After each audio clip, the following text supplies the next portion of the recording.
dengan satu amalan sahaja boleh dapat berjumpa dengan Rasulullah sallallahu alaihi wasallam. Tuan-puan bayang, saya nak share satu perkara ni. Ini benar-benar nah tuan-puan. Satu hari saya ada share dekat live page Mem Ngaji lah, berkenaan dengan satu amalan ni, dan ramai yang sudah mulakan dan bagi feedback dekat saya, macam-macam jenis feedback. Contohnya macam, Ustaz, saya mula istighfar, keluarga saya dah mula orang kata apa, rapat semula. Iaitu yang macam saya sebut tadi, kunci dia istighfar. Macam mana nak mula istighfar, berapa banyak, apa yang sebabnya boleh jadi sehinggakan boleh mimpi Rasulullah. Okey, kat sini saya nak share tuan-puan. Kadang-kadang kita anggap perkara tu simple, tetapi penduduk langit menganggap perkara tu sangat-sangat hebat. Sebab apa? Tidak ramai yang dapat melakukan. Contoh yang bagi feedback dekat saya, ada yang kata rezeki datang mencurah-curah. Contohnya buat printing baju, bila dah start istighfar, sale melonjak naik. Dan juga ada masalah dengan jiran pun tiba-tiba datang, seolah-olah macam tidak ada kesalahan apa-apa, macam tidak ada masalah apa-apa. Yang tu yang penting tuan-puan. Dan juga yang paling besar sekali saya dapat tuan-puan, apa dia tahu? Istighfar, kemudian dia start istighfar hari Khamis malam Jumaat tu, hari tu sendiri dapat bertemu Rasulullah sallallahu alaihi wasallam. Macam mana cara bertemu dia? Orang yang mimpi Rasulullah ni, dia cerita dekat saya, dia duduk berdiri, dan juga yang Rasulullah yang include sekali dalam tu adalah Rasulullah, sahabat-sahabat. Dia dapat tengok sekali sahabat-sahabat tuan-puan, dan juga alim ulama yang ada di Malaysia. Ada sekali di dalam tu, tapi arwah dah lah. Tuan-puan kenal tak Syekh Tayyib? Dia ada sekali di dalam tu. Ulama yang belajar dekat Mekah sekali, belajar dekat Mekah dulu, yang balik Malaysia ni, yang orang kata dia tak makan nasi tu. Okey, ada sekali dalam halaqah, dipanggil bulatan lah, bulatan tu. Jadinya dalam halaqah tu ada Rasulullah, dan dia boleh cerita dekat saya. Dia kata apa?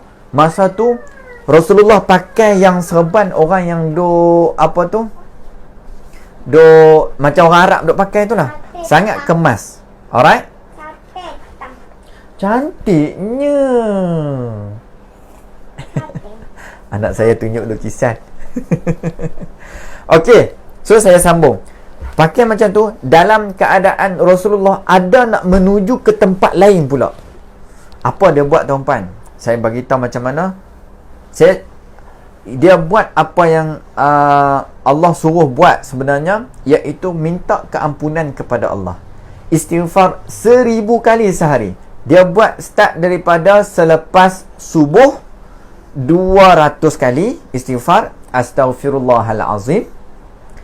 Lepas zuhur 200 kali, lepas asar 200 kali, lepas maghrib 200 kali, lepas isyak 200 kali. Malam tu tidur terus mimpi Rasulullah.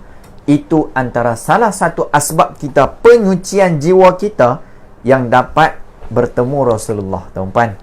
Cuba buat. Tidak semestinya dengan istighfar yakin bahawa kita dapat mimpi Rasulullah. Tidak. At least kita tahu, itu pembuktian bahawasanya bila mana kita istighfar, salah satu titik-titik hitam di dalam diri kita terkeluar, terhapus. Seronok tak tuan-puan? Seronok. Kalau seronok, kongsikan video ni supaya ramai orang lain lagi istighfar.